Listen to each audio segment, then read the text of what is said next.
"We've come for our share," my daughter said, her voice like splintered glass. She stood in the doorway of my new home, surrounded by suitcases and strangers. 15 years of silence, broken in an instant by the smell of money. They looked at me and saw a lonely old man, easily broken, easily fooled. They were about to learn that this old carpenter knew how to build more than just houses. I knew how to tear things down, too. If this story finds you, subscribe and let me know where you're watching from. It helps to know I'm not alone in this world. To understand that moment, you have to understand the silence that came before it. For 15 years, silence was my loudest companion. It was heavy. It suffocated me. It filled the cramped apartment I called home. The walls felt like they were closing in. My name is Arthur. I'm 65 years old. I spent my life as a carpenter. I built homes for other families. I shaped wood with my hands, creating spaces for laughter and memories. But my own life, it had become hollow. I would sit in a worn-out armchair, the fabric thin and faded. I'd look at the picture of Eleanor on the dusty side table. Her smile was the only light left in the room. Eleanor, the love of my life. 15 years ago, my world didn't just change. It shattered. Eleanor had been sick for a long time. Cancer is a greedy disease. It takes more than just health. It takes everything. The medical bills devoured our savings. They took my small business. They took the house we built together. I was drowning in grief, drowning in debt. I was losing everything that mattered. And I thought things couldn't get worse. I was wrong. I had one child. My daughter, Chloe. She was 20 when Eleanor passed. Young, but old enough to know grief, old enough to know compassion. Instead of grieving with me, she looked at my poverty with disgust. The sudden lack of money terrified her. It repulsed her. I remember the day she left. It's burned into my memory like a brand. She stood by the apartment door. Her bags were packed. She didn't look sad. She looked annoyed. "I can't live like this, Dad," she said. Her voice was cold, devoid of the warmth I remembered from her childhood. "Watching you struggle, barely scraping by. It's depressing." She mentioned Mark, her new boyfriend, a slick, fast-talking guy who always smelled of expensive cologne and ambition. I never trusted him. He had eyes that sized up everything, looking for a price tag. "Mark and I are moving on," Chloe continued. "We have opportunities I couldn't give her anymore." "Chloe, honey," I pleaded. My voice was raw. The pain of losing Eleanor was still fresh. An open wound. "I just need time to get back on my feet." I reached out to her, needing my daughter, needing the only family I'd left. She flinched away from my touch. "I don't have time," she snapped. Her eyes were hard, like polished stones. "If you can't provide for yourself, how can you be a father?" The words hit me like a physical blow. They stole the breath from my lungs. "Don't contact me," she said, turning the knob. "Not until you figure out your life." She walked out. The door clicked shut, and the silence descended. 15 years. 15 years of birthdays spent alone. No calls. No Christmas cards. The silence stretched, thin and brittle. 5 years ago, I had heart surgery. I woke up in the hospital room, the monitors beeping steadily. I was alone. I tried reaching out then. I sent letters to the last address I had. I hoped for a reply, a simple acknowledgement. Nothing. I was a ghost, an embarrassing reminder of the poverty she had escaped. I was the past she wanted to forget. I learned to live with the silence. I learned to survive on meager groceries. I learned to mend my clothes until the fabric gave out. I was surviving, but I wasn't living. Then 2 weeks ago, the impossible happened. It was a Tuesday. I bought a lottery ticket with the change from my grocery shopping. $1 in a dream, they call it. I never expected anything. It was just a habit. That night, I sat in Eleanor's worn-out armchair. The TV was on, the numbers flashing across the screen. I checked my ticket, out of habit. Out of boredom, I looked at the numbers. I looked at the screen. I blinked. I looked again. They matched. All of them. The announcer's voice echoed in the small room. $36 million. I couldn't breathe. My chest tightened. My hands started shaking. It didn't feel real. This didn't happen to people like me. I looked at the picture of Eleanor. Tears streamed down my face. Hot, heavy tears. Tears of relief. Tears of disbelief. We did it, Eleanor, I whispered, my voice cracking. We finally did it. The money was overwhelming. I didn't want luxury. I didn't want fancy cars or expensive clothes. I just wanted peace. I hired a lawyer, a kind, sharp man named Mr. Harrison. He had known Eleanor years ago. He was trustworthy. We secured the funds. Quietly, discreetly. And I bought a house. Not just any house. A beautiful villa by the lake. The exact spot where Eleanor and I used to dream of building our home. It was elegant. Quiet, with large windows overlooking the water. A garden waiting to be planted. It was everything we ever wanted. I moved in quietly. I savored the tranquility. The sound of the water lapping at the warmth of the sun on my face. For the first time in 15 years, I felt safe. But money like that doesn't stay secret for long. A local newspaper ran a story 3 days ago. They found my name. They revealed the amount. The piece I had found was fragile. It was about shatter again. And today the doorbell rang. I was standing in the foyer, looking at the grand staircase. The sunlight streamed through the high windows. The sound of the doorbell echoed through the high ceilings. I wasn't expecting anyone. I opened the heavy oak door, and my heart stopped. There she stood, Chloe, older, her face hard, dressed in expensive clothes that seemed to wear her rather than the other way around. She looked strained, tired. Behind her was a mountain of suitcases. And behind the suitcases were 3 other people. Mark, her husband now, he looked smug, expectant. His eyes scanned the villa, calculating its worth. And an older couple I didn't recognize. They eyed the property like vultures circling prey. Dad! Chloe beamed. She threw her arms wide. A practiced smile plastered on her face. It didn't reach her eyes. Surprise. I couldn't speak. I just stared at her. 15 years of silence. 15 years of pain, broken in an instant. Not by love, not by regret, but by the scent of money. Aren't you going to invite us in? Mark said, picking up 2 heavy bags. He didn't wait for an answer. They flooded into my new home like a tidal wave, dragging their luggage across my new polished floors.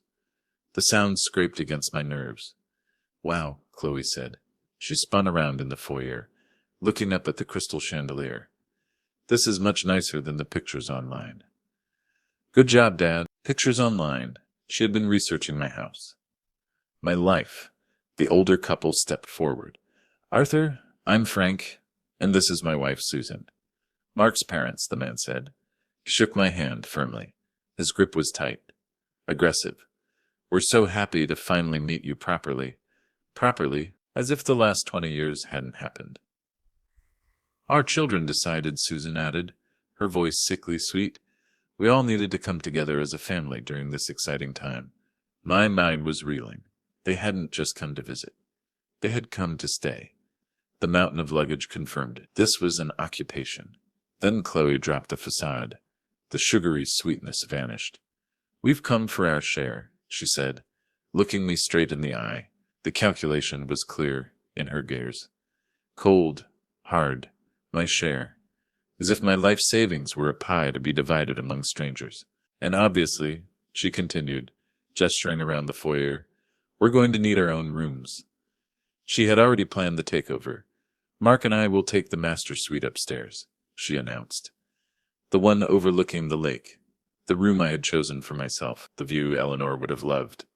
Frank and Susan can have the guest suite on the west wing, she finished, pointing down the hallway. I stared at them, the audacity, the sheer, breathtaking entitlement. They had mapped out my house. They had assigned themselves the best rooms. 15 years of pain, loneliness, grief. It all welled up inside me. A tidal wave of resentment.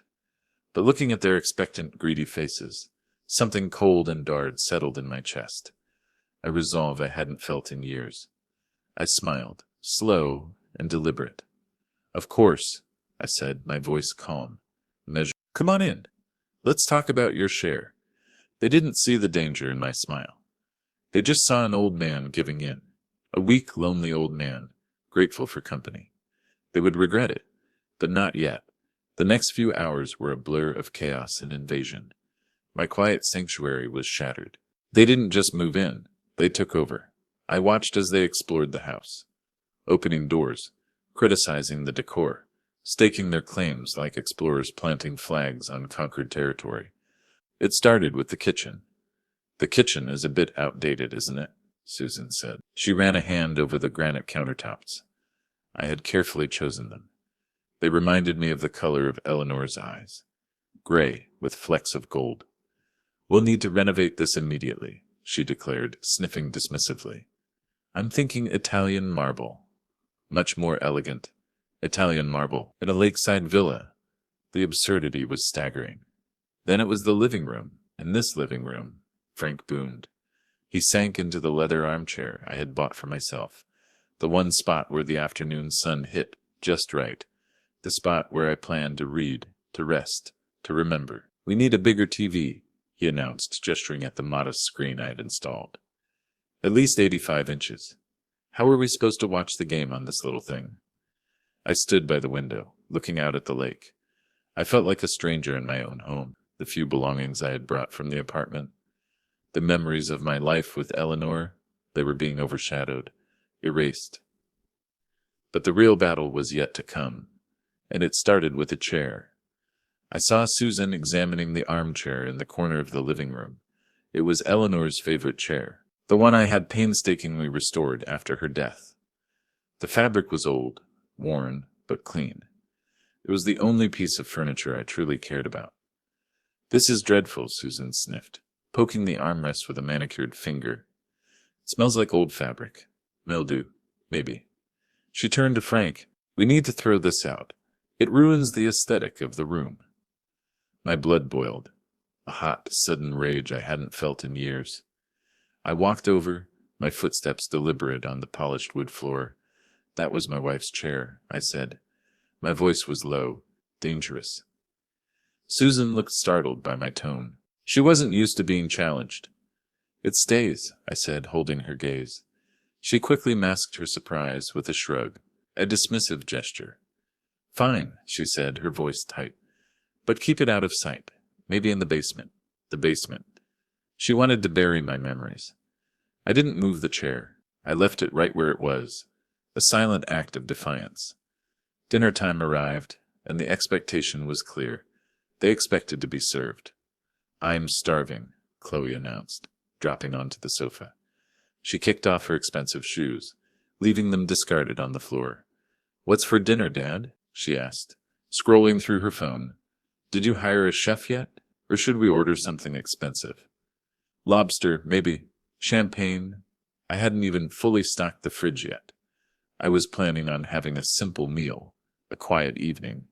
I have some soup and bread, I said quietly. Chloe scoffed, a loud, ugly sound. Soup and bread? She said, looking up from her phone. Her face twisted in disgust. Dad, you're a millionaire now. Act like it. Act like it. As if wealth meant discarding simplicity, discarding humility. I didn't order lobster.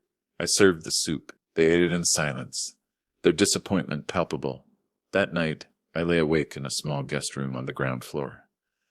The room was comfortable, but it wasn't mine. The master suite, the one I had intended for myself, the one with the view Eleanor would have loved. It was occupied by Chloe and Mark. I could hear their laughter echoing down the hallway, loud, boisterous. Laughter, fueled by my money. Laughter, celebrating their victory. I closed my eyes. I thought about the past 15 years, the silence, the empty chairs at the dinner table, the birthdays spent alone. I remembered the hardest times, when the grief was so heavy I couldn't get out of bed. When I was sick and scared in the hospital, with no one to hold my hand. Where were they then? The question hung in the darkness. A bitter realization. They weren't family. They were predators. And I was the prey.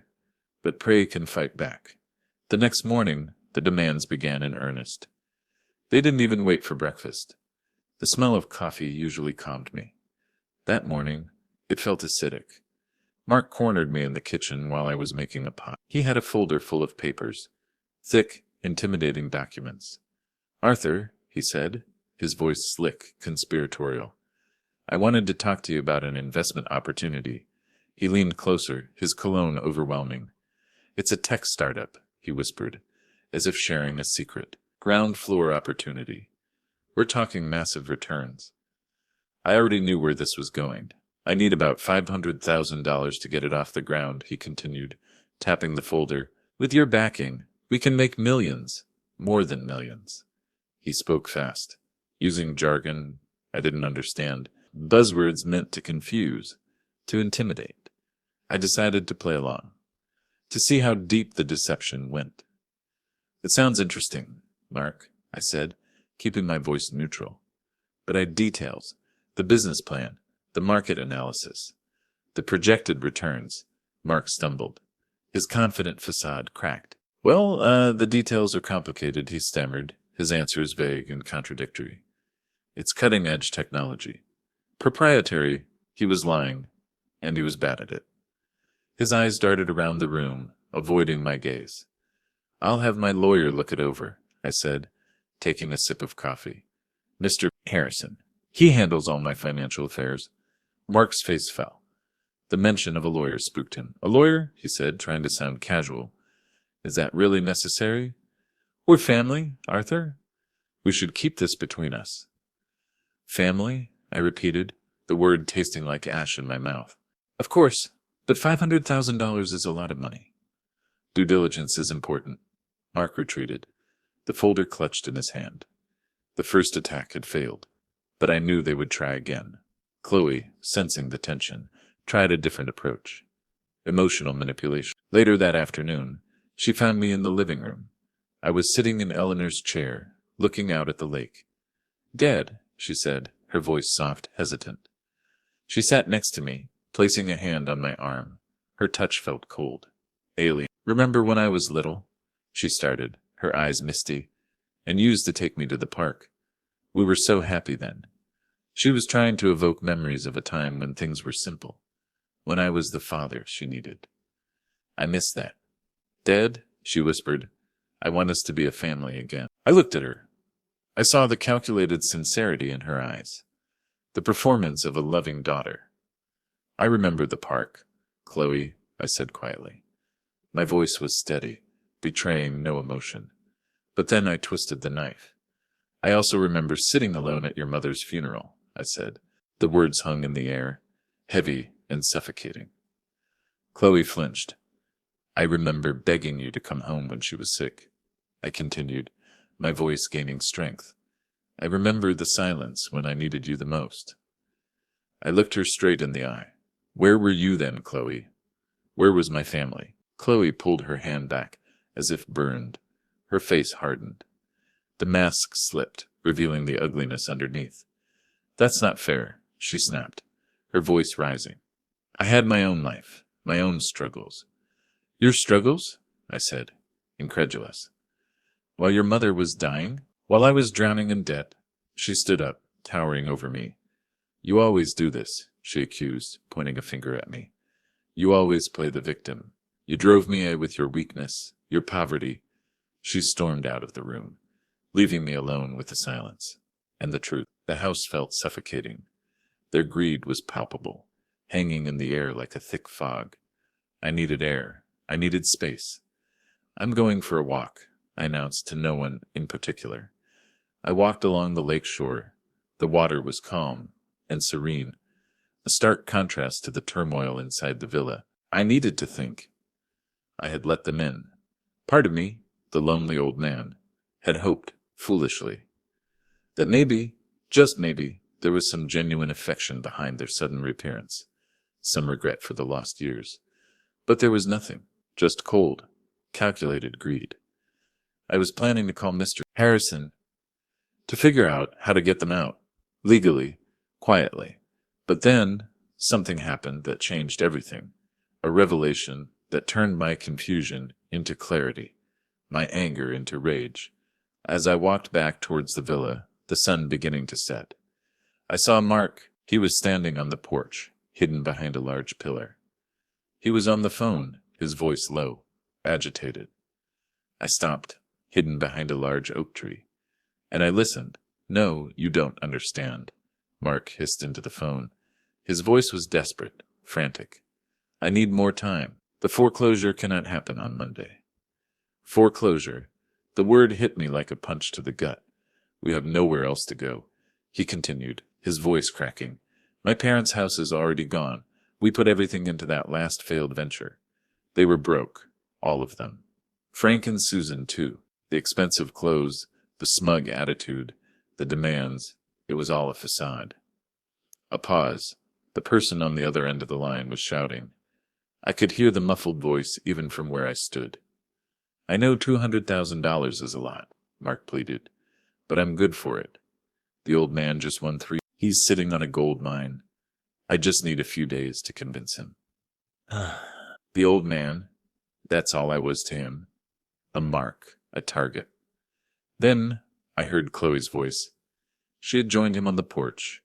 I couldn't see her, but I recognized the sharp edge of her tone. Convince him, she said, her voice dripping with contempt. He's being stubborn, Mark. He's not giving us access to the main accounts. He's hiding the money. Then we need to speed up Plan B, Mark replied. His voice turned cold, ruthless. Plan B.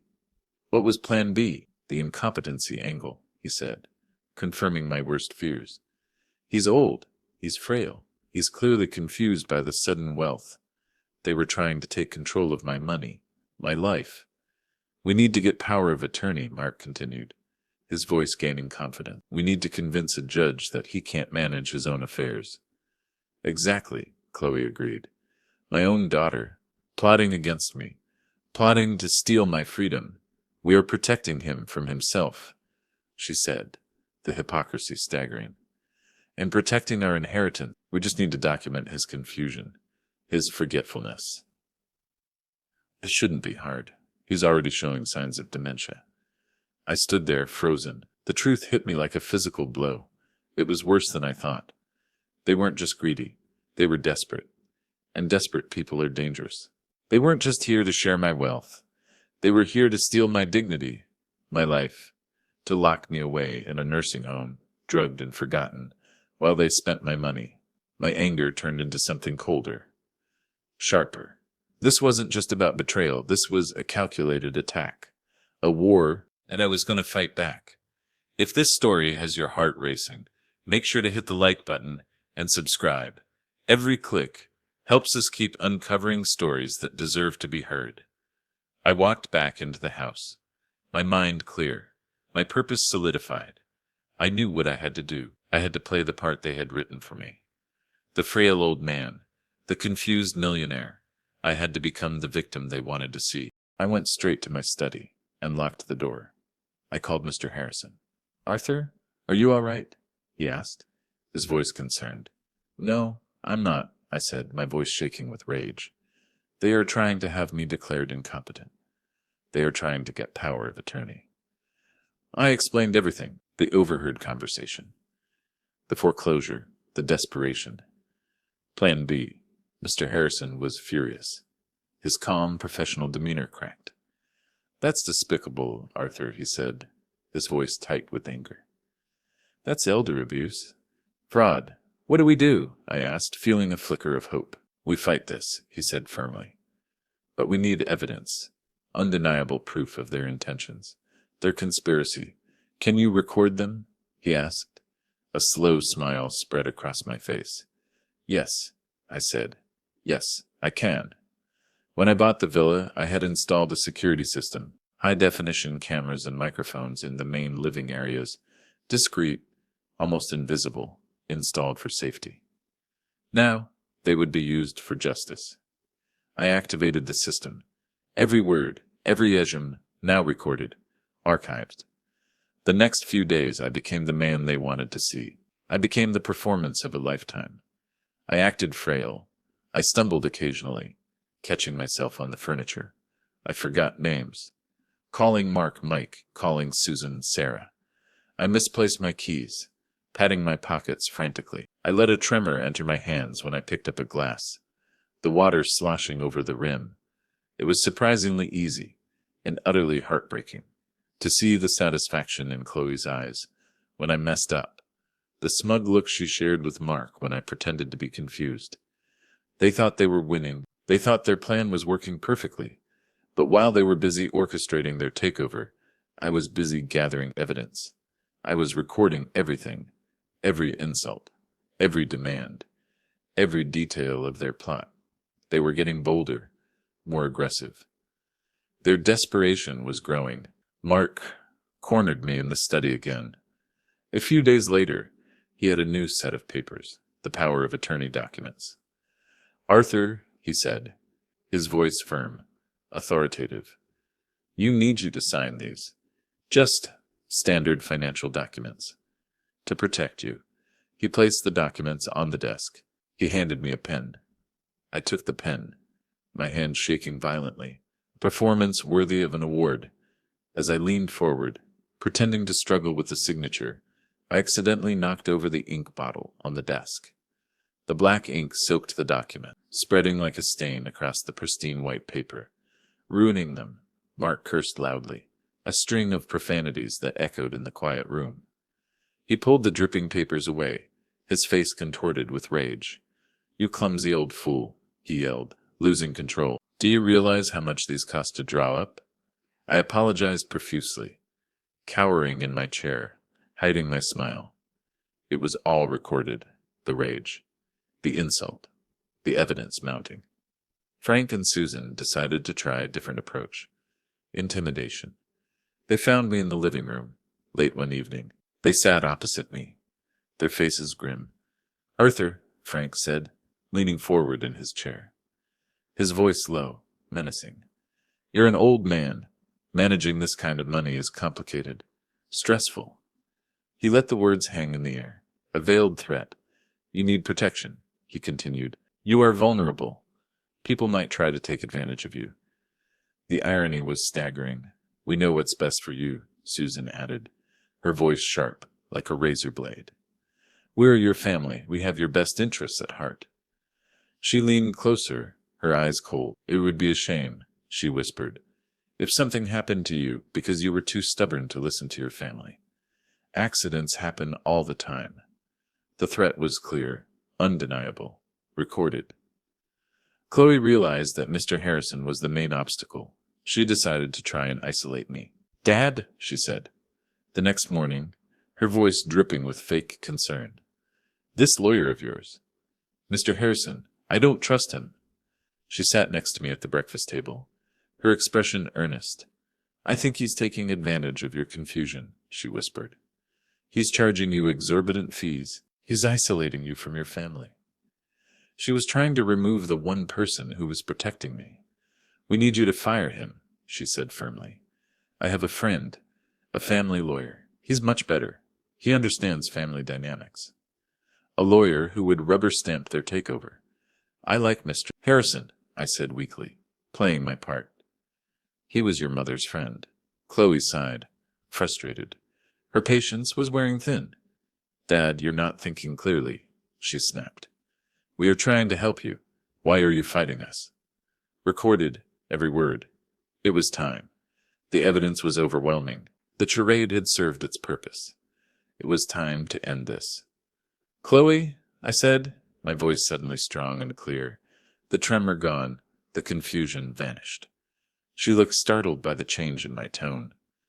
"I think we should have a family meeting," I said, standing up straight. "Tonight, in the grand living room. We need to discuss the future." I smiled, a genuine smile this time. "And my share," I added, the words dripping with irony. Chloe's eyes lit. She thought she had finally won. The old man had finally broke. "That's a wonderful idea, Dad," she said, patting my hand patronizingly. "We'll be there. We'll take care of everything." They had no idea what was coming. That evening, they gathered in the living room. Chloe, Mark, Frank, and Susan.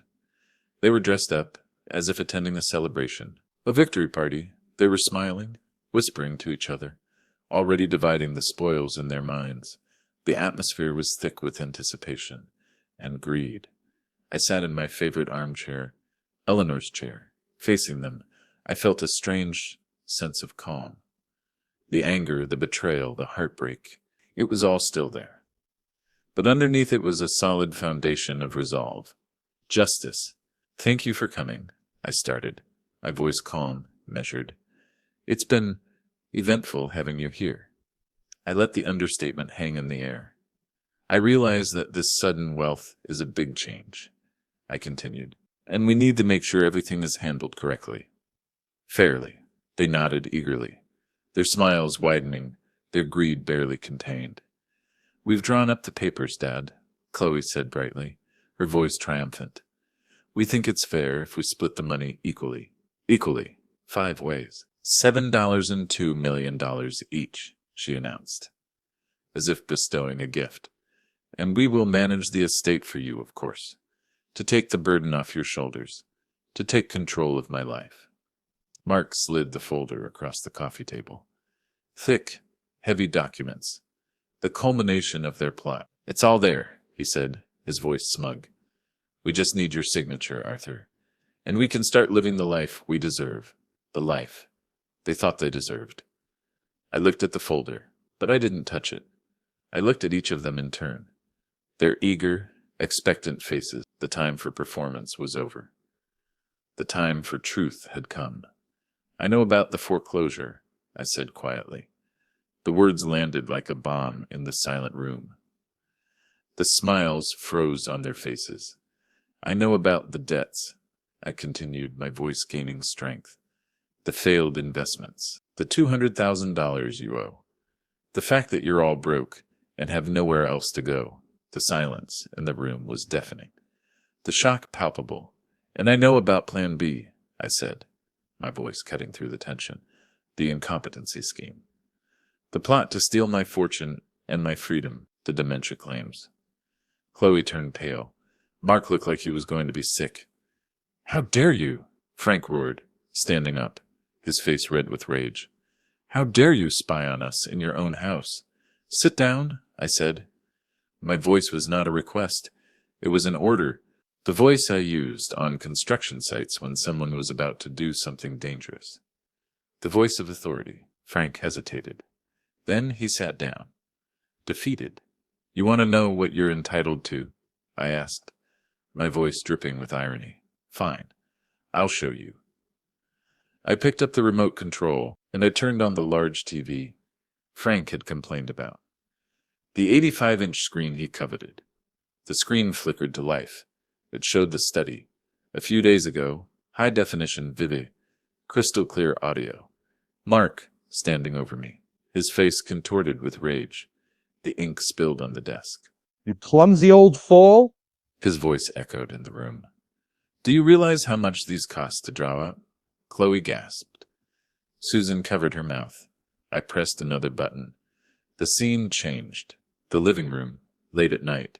Frank and Susan, their faces grim. You are vulnerable, Frank's voice boomed. It would be a shame if something happened to you, Susan whispered. The threat clear. Accidents happen all the time. I pressed another button. The porch. The conversation I had overheard. The catalyst for everything. We need to speed up Plan B. The incompetency angle. He's old. He's frail. He's clearly confused. We need to get power of attorney. We need to convince a judge that he can't manage his own affairs. He's already showing signs of dementia. The recording played for 10 minutes. Every damning word. Every cruel plan. Every ugly truth. Laid bare for everyone to see. When it finished, the room was silent. The silence of the graveyard. And then, the room was silent. The silence of the graveyard. I stood up, the frailty, the confusion, the hesitation. It all vanished. I was Arthur the Carpenter again. Strong, solid, level. You didn't come here because you missed me, I said, my voice echoing in the silent room. You didn't come here because you loved me. You came here to steal from me, to exploit my loneliness, to discard me. I looked at Chloe, my daughter. Just like you did 15 years ago, I whispered, the pain raw in my voice. Chloe exploded. The facade finally cracked. The years of resentment, of entitlement, erupted like a volcano. "You owe me," she screamed, tears of rage streaming down her face. "I'm your daughter. You're supposed to take care of me." The selfishness was staggering. "You ruined my childhood with your poverty," she accused, pointing a shaking finger at me.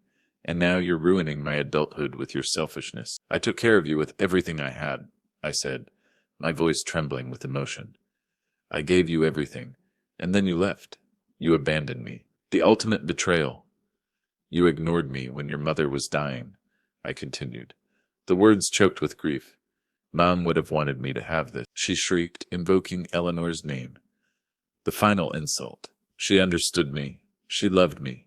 "You're just a vindictive old man. Don't you dare speak your mother's name," I said, my voice low and dangerous. A cold fury washed over me. "She would have been ashamed of you." She valued loyalty, honesty, and love. "Things you know nothing about," I smiled. The same slow, deliberate smile I had given them when they arrived. The smile of a man who held all the cards, and I did what I should have done. A long time ago, I chose myself. I chose my dignity. I chose my freedom. "I want you out of my house," I said, my voice calm and final. "Now, you can't do this," Mark shouted, desperate, his voice cracking. "We have rights. We're family." "No, you don't," a voice said from the doorway. We all turned. Mr. Harrison stood there. Calm, professional, flanked by two uniformed security guards. Large, intimidating men. "Mr. Harrison," I said, relieved. "Thank you for coming." "You called him?" Chloe stared at me, bewildered, betrayed, as if I was the one who had broken the trust. Mr. Harrison stepped forward. He held a stack of papers in his hand. "You'll have 1 hour to pack your belongings and vacate the premises," he said, his voice professional and detached. "If you refuse, you will be escorted out by security, and the police will be called." "The police?" Susan gasped, horrified, the reality of their situation finally hitting them. "Yes," Mr. Harrison continued, his voice relentless. "And regarding your attempt to defraud Mr. Arthur, we have compiled extensive evidence." He gestured towards the TV screen, still paused on Mark's enraged face. "We are prepared to press charges," he announced, "for elder abuse, fraud, and conspiracy. The penalties are severe. Jail time. Furthermore," he added, handing each of them a piece of paper, "I have served each of you with a restraining order. You are forbidden from contacting Mr. Arthur ever again. Any violation will result in immediate arrest." They were ruined, defeated, exposed, and I was not going to save them. Chloe looked at me, her eyes pleading, the rage replaced by fear. Desperation. "Dad, please," she whispered, her voice trembling. "Don't do this. We have nowhere to go. We'll lose everything." I looked at my daughter, and for the first time in 15 years, I felt nothing. No love, no anger, no pain, just emptiness. A vast, echoing void where my love for her used to be.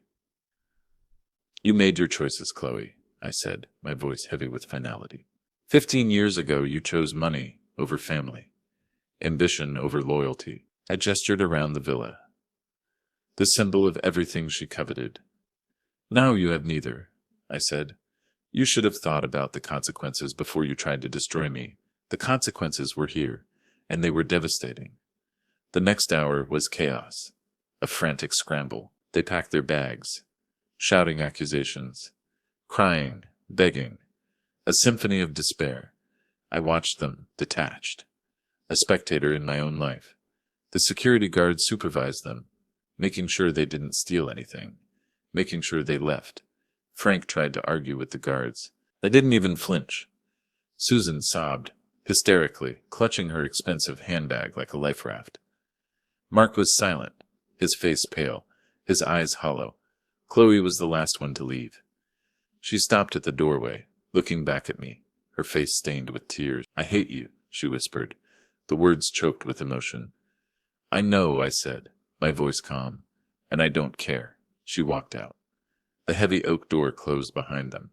The sound echoed in the foyer, final, definitive, and the silence returned, The house felt empty again. But this time, it was different. It wasn't a suffocating emptiness. It was a peaceful emptiness. A clean slate. I walked into the living room. The tension, the greed, the ugliness. It was all gone. I picked up the picture of Eleanor, her smiling face. The only constant in my life. I sat down in her favorite chair. The one Susan wanted to throw out. The one that held the memory of her touch. "I did it, Eleanor," I whispered, tears welling up in my eyes. Tears of relief. Tears of closure. I protected myself. I protected us. The following months were a time of healing, a slow, deliberate process. I cleaned the house, erasing every trace of their presence, every fingerprint, every memory of their invasion. I started gardening, planting the roses Eleanor loved so much by the lake. My hands, used to shaping wood, now shaped the earth, creating life, creating beauty. I also decided what to do with the money. $36 million was a heavy burden, a responsibility. I met with Mr. Harrison. We talked for hours about legacy, about purpose. I set up a foundation in Eleanor's name, the Eleanor Foundation. A foundation dedicated to protecting seniors from financial abuse and exploitation by their families, providing legal aid, counseling, support for those who found themselves in the same situation I had been in, those who felt alone, powerless. I didn't keep all the money. I kept enough to live comfortably, to maintain the villa, to enjoy my retirement, the peace I had craved for so long. But the rest I dedicated to a purpose far greater than myself, a legacy worthy of Eleanor's name. Sometimes I think about Chloe. I wonder what happened to her, to Mark, to Frank, and Susan. I heard rumors, whispers carried on the wind, about the foreclosure, the bankruptcy, the bitter arguments, the inevitable collapse of their facade. They regretted it, deeply, bitterly, but I don't dwell on it. Their fate was their own making. I realized something important through all this, a truth I had forgotten in my loneliness. Family is not defined by blood, it's defined by love, respect, loyalty. The people who stand by you when you have nothing, not the ones who show up when you have everything. Last week, I attended a seminar organized by the Eleanor Foundation. I shared my story, my journey from silence to strength. Afterwards, an old man came up to me, his eyes filled with tears, his hands trembling. "Thank you, Arthur," he said, his voice choked with emotion. "You saved my life." That evening, I sat on the porch, watching the sunset over the lake, the sky painted in hues of orange and purple, the water calm and serene. I smiled, a real smile this time, a smile of contentment, of peace. I finally found my share, and it wasn't money. It wasn't the villa. It wasn't the $36 million. It was dignity. It was peace.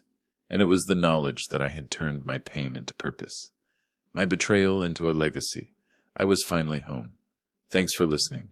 Please rate our story in the comments. If you enjoyed it, don't forget to subscribe. Your support means a lot, because your time matters.